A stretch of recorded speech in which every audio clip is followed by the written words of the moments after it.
ഞാൻ പറഞ്ഞു വന്നത് പ്രിയപ്പെട്ട സഹോദരന്മാരെ, ഇന്ത്യൻ മുസൽമാന്റെ നവോത്ഥാന സരണിയിൽ പരിവർത്തനങ്ങളുടെ പടപ്പാട്ടായി മാറിയ കാലത്തിന്റെ കാവലാണ് സുൽത്താനുൽ ഉലമാ കാന്തപുരം ഉസ്താദ് വരാനിരിക്കുന്ന നിയമസഭാ ഇലക്ഷനുമായി ബന്ധപ്പെട്ട് മണ്ണാർക്കാട് മണ്ഡലത്തിൽ സമുദായത്തിന്റെ വേദന എന്ന നിലയിൽ ഈ മുസ്ലിം സമുദായത്തിലെ ഉത്ബുദ്ധരായ ജനവിഭാഗം ചെയ്യേണ്ട മാർഗമെന്ത് എന്നതിനെ കുറിച്ച് നിർദ്ദേശം നൽകിയപ്പോ മണ്ണാർക്കാടുള്ള പാവപ്പെട്ട 2 മനുഷ്യ മക്കളെ പേപ്പട്ടിയെ തല്ലും പോലെ നടുറോട്ടിലിട്ട് തല്ലിച്ചതച്ച് മൃഗീയമായി വെട്ടിനുറുക്കി കൊലപ്പെടുത്തിയ കാപാലികന്മാർക്കെതിരെ കാന്തപുരം ഉസ്താദ് എന്ന സാത്വികനായ പണ്ഡിതൻ കൃത്യമായ നിലപാട് വ്യക്തമാക്കിയപ്പോ ഇന്ന് ഈ രാജ്യം വലിയൊരു വിവാദത്തിന് സാക്ഷ്യം വഹിക്കുകയാണ്.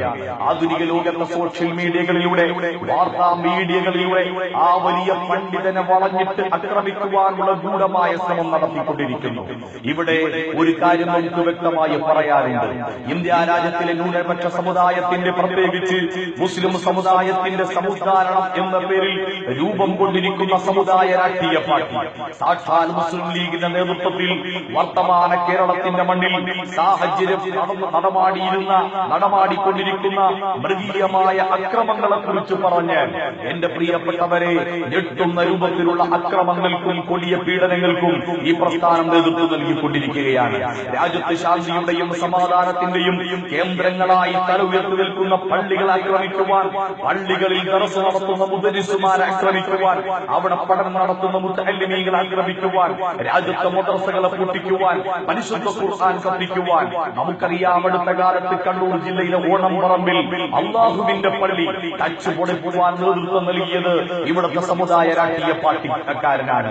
രാജ്യത്തിന്റെ വിവിധ ഭാഗങ്ങളിൽ ജഗൽപൂരിന്റെയും ബഗൽപൂരിന്റെയും അഹമ്മദാബാദിന്റെയും പോർബന്ദറിന്റെയും സിക്കന്ദർബാദിന്റെയും കോയമ്പത്തൂരിന്റെയും സൂറത്തിന്റെയും മീറത്തിന്റെയും അലിഗറിന്റെയും വാരാണസിയുടെയും കോയമ്പത്തൂരിന്റെയും പേര് പറഞ്ഞ് ആ രാജ്യത്ത് കൊടിയ വർഗീയ പീഡനങ്ങൾക്കിരയായിക്കൊണ്ടിരിക്കുന്ന മുസ്ലിം സമുദായത്തിന്റെ കണ്ണീരിന്റെ കണക്ക് പറഞ്ഞ് വോട്ട് വാങ്ങുന്ന സമുദായ രാഷ്ട്രീയ പാർട്ടി കഴിഞ്ഞ കാലയളവിൽ കേരളത്തിൽ ചെയ്തു കൂട്ടിയ അക്രമങ്ങളുടെ കണക്കെത്രയാ പ്രിയപ്പെട്ടവരെ? അവരടിച്ചുവിട്ട വിധ്വംസക പ്രവർത്തനങ്ങളുടെ കണക്കെത്രയാണ്? എണ്ണിയാലില്ലാത്ത കൊടിയ പീഡനങ്ങൾക്ക് ഈ പ്രസ്ഥാനം നേതൃത്വം നൽകിയില്ലേ? നിഷ്കളങ്കരും നിർമ്മലകളുമായ എത്രയോ പാവപ്പെട്ട മനുഷ്യ മക്കളെ കൊടും ക്രൂരതയിലൂടെ കൊലപാതകത്തിലേക്ക് എത്തിച്ചത് ഈ പ്രസ്ഥാനത്തിന്റെ നേതൃത്വത്തിലുള്ള പ്രവർത്തകന്മാരല്ലേ? നമുക്കറിയാം, 7ഓളം വരുന്ന പാവപ്പെട്ട മനുഷ്യ മക്കളെ സുന്നത്ത് ജമാഅത്തിന് വേണ്ടി ശബ്ദിച്ചു എന്നതിന്റെ പേരിൽ, ഈ രാജ്യത്തിന്റെ നന്മയ്ക്ക് വേണ്ടി ശബ്ദിച്ചു എന്നതിന്റെ പേരിൽ ഈ രാജ്യത്തെ ഇസ്ലാമിക നവോത്ഥാന മുന്നേറ്റങ്ങൾക്ക് നേതൃത്വം നൽകുന്ന വന്ദ്യനായ സുൽത്താനുൽ ഉലമാ കാന്തപുരം ഉസ്താദ് എന്ന സാത്വികനായ പണ്ഡിതനെ അംഗീകരിച്ചു എന്നതിന്റെ പേരിൽ, SYS-കാരനായതിന്റെ പേരിൽ, SSF-കാരനായതിന്റെ പേരിൽ തെരുവോരങ്ങളിലിട്ട് മൃഗീയമായി കൊലപ്പെടുത്തിയ കൊലപാതകങ്ങൾക്ക് നേതൃത്വം നൽകിയത് ഇന്ത്യൻ യൂണിയൻ മുസ്ലിം ലീഗിന്റെ നേതൃത്വത്തിലുള്ള സമുദായ രാഷ്ട്രീയ പാർട്ടിയാണ്. നമുക്കറിയാം, 1989 മെയ് മാസം 1-ാം തീയതി ആത്മീയ ലോകത്തെ പ്രോജ്വലിക്കുന്ന പ്രന്താരകം, അതീന്ദ്രിയ ജ്ഞാനങ്ങളുടെ അതിർവരമ്പുകളില്ലാത്ത അത്ഭുത ലോകത്തേക്ക് മാനവരെ ആനയിച്ച ആഷിഖുർ റസൂൽ കുണ്ടൂർ അബ്ദുൽ ഖാദർ മുസ്ലിയാർ എന്ന സാത്വികനായ പണ്ഡിതന്റെ പ്രിയപ്പെട്ട മകൻ, 3ാമത്തെ മകൻ, നാമ്പിടിപ്പറമ്പത്ത് മുഹമ്മദ് മുത്തി എന്ന് പറയുന്ന കുണ്ടൂർ ഉസ്താദിന്റെ പ്രിയപ്പെട്ട മകൻ കുഞ്ഞുവിനെ പരിശുദ്ധമായ റമദാൻ മാസം 27-ാം തീയതി നടുറോട്ടിൽ കുത്തിമലർത്തിയത് ആരായിരുന്നു പ്രിയപ്പെട്ടവരെ? ഇവിടുത്തെ സമുദായ രാഷ്ട്രീയ പാർട്ടിയല്ലേ? കഴിഞ്ഞില്ല, 1994 മാർച്ച് മാസം 22-ാം തീയതി ഓമശ്ശേരിയിൽ മദ്രസ കഴിഞ്ഞു വരുന്ന അമ്പലക്കണ്ടി അബ്ദുൽ ഖാദർ എന്ന് പറയുന്ന ഒരു ചെറുപ്പക്കാരനായ SSF-കാരനെ നടുറോട്ടിൽ അടിച്ചു വീഴ്ത്തി തലയിൽ നിന്ന് തൊപ്പി ഊരി ആ തലയിലെ മൂർധാവിലേക്ക് മൂർച്ചയില്ലാത്ത കോൺക്രീറ്റിന്റെ കമ്പി അടിച്ചു താഴ്ത്തുമ്പോ, എന്തിനാണ് എന്നെ കൊല്ലുന്നതെന്ന് പറഞ്ഞു വാവിട്ട് നിലവിളിച്ച, മൂക്കിൽ നിന്നും വായിൽ നിന്നും ചോര വമിച്ചുകൊണ്ട് നിലവിളിച്ച ആ പാവപ്പെട്ട ചെറുപ്പക്കാരന്റെ മുഖത്ത് നോക്കി, അവന്റെ മുഖത്ത് നോക്കി, നിന്റെ തലയോട്ടിയിൽ സമുദായ പാർട്ടിയുടെ ഹരിത പതാക കെട്ടാനാണെന്ന് ഉദ്ഘോഷിച്ചത് ആരായിരുന്നു പ്രിയപ്പെട്ടവരെ? കഴിഞ്ഞില്ല, മലപ്പുറം ജില്ലയിലെ പന്തല്ലൂരിൽ കിടങ്ങയം ആമക്കാട്ട് മുഹമ്മദ് കുട്ടി എന്ന് പറയുന്ന 55 വയസ്സുകാരനായ വയോധികനെ മൃഗീയമായി കൊലപ്പെടുത്തിയത് 20ഓളം വരുന്ന സമുദായ രാഷ്ട്രീയ പാർട്ടിയുടെ ഗുണ്ടകളായിരുന്നു. 1994 ഏപ്രിൽ മാസം 1-ാം തീയതി ആ വയോധികൻ വയോധികനായ സഹോദരനെ മൃഗീയമായി കൊലപ്പെടുത്തിയത് എന്തിന്റെ പേരിലായിരുന്നു? കഴിഞ്ഞില്ല പ്രിയപ്പെട്ടവരെ, ഈ രാജ്യത്തിന്റെ വിവിധ കോണുകളിൽ, രാജ്യത്തിന്റെ വിവിധ പ്രദേശങ്ങളിൽ മൃഗീയമായ താണ്ഡവങ്ങൾക്കാണ് ഇന്നും സമുദായ രാഷ്ട്രീയ പാർട്ടിയുടെ നേതൃത്വം നൽകുന്നത് എന്ന സത്യം നമുക്ക് മറച്ചു വെക്കാൻ കഴിയുകയില്ല. ഈ കഴിഞ്ഞില്ല, നമുക്കറിയാം, ഈ രാജ്യത്തിന്റെ വിവിധ കോണുകളിൽ ഇന്ന് നടമാടിക്കൊണ്ടിരിക്കുന്ന ഒരു പ്രത്യേക വിഭാഗത്തെ തെരഞ്ഞു പിടിച്ചുകൊണ്ടിരിക്കുന്ന അക്രമങ്ങളുടെ കഥയെടുത്ത് പരിശോധിച്ചാൽ ആരാണ് ഇതിന് നേതൃത്വം നൽകുന്നത്? ആരാണ് ഇതിന് കൂട്ടുനിൽക്കുന്നത്? പ്രിയപ്പെട്ട സഹോദരന്മാരെ, ചരിത്രത്തിന്റെ പിന്നാമ്പുറങ്ങളെടുത്ത് പരിശോധിച്ചു നോക്കിയാൽ എന്നും ഈ സമുദായത്തിന്റെ നവോന്മുഖമായ മുന്നേറ്റങ്ങൾക്ക് തടഞ്ഞിടുന്നവരാണ് സമുദായ രാഷ്ട്രീയ പാർട്ടിയുടെ നേതൃത്വത്തിൽ ഇന്ന് നടമാടിക്കൊണ്ടിരിക്കുന്ന പ്രവർത്തനങ്ങളൊക്കെയും.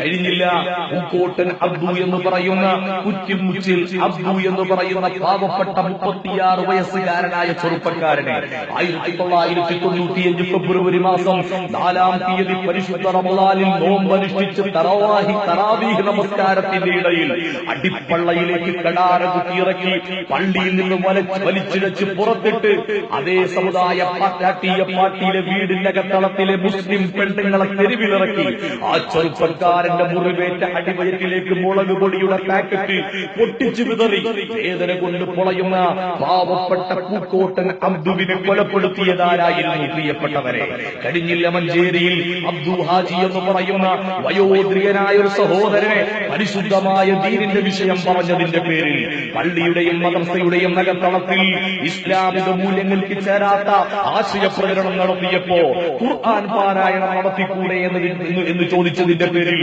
മൃഗീയമായി കൊലപ്പെടുത്തിയത് ആരായിരുന്നു? പ്രിയപ്പെട്ടവരെ, നിങ്ങൾ നോക്ക്, വന്ദ്യരായ കാന്തപുരം ഉസ്താദ് മണ്ണാർക്കാടിനെ കേന്ദ്രീകരിച്ചുകൊണ്ട് വരാനിരിക്കുന്ന നിയമസഭാ ഇലക്ഷനിൽ സമുദായത്തിന്റെ ചുടുചോര ഊറ്റിക്കൊടുത്ത രക്തരശസ്സുകളായ കാപാലികന്മാരെ പരാജയപ്പെടുത്തണമെന്ന് പറഞ്ഞത് വെറുതെയല്ല. കല്ലാംകുടിയ നൂറുദ്ദീൻ എന്ന് പറയുന്ന പാവപ്പെട്ട ചെറുപ്പക്കാരനെ, കുഞ്ഞംസ എന്ന് പറയുന്ന പാവപ്പെട്ട 2 ചെറുപ്പക്കാരെ മൃഗീയമായി വേട്ടയാടിയെന്ന് മാത്രമല്ല, ആ കാട്ടാളത്വത്തിന് കൂട്ടുനിന്നവരെ സംരക്ഷിക്കുവാനാണ് അവിടെ ഇന്ന് സമുദായത്തിന്റെ പേരിൽ പ്രത്യക്ഷപ്പെട്ട രാഷ്ട്രീയ സ്ഥാനാർത്ഥി രംഗപ്രവേശനം ചെയ്തത് എങ്കിൽ 7ഓളം വരുന്ന പാവപ്പെട്ട മക്കളെ അനാഥകളാക്കി, 2 സഹോദരിമാരെ വിധവകളാക്കി, ഒരു രാജ്യത്ത് മുഴുവനും കാലുഷ്യം നിറച്ചില്ലേ?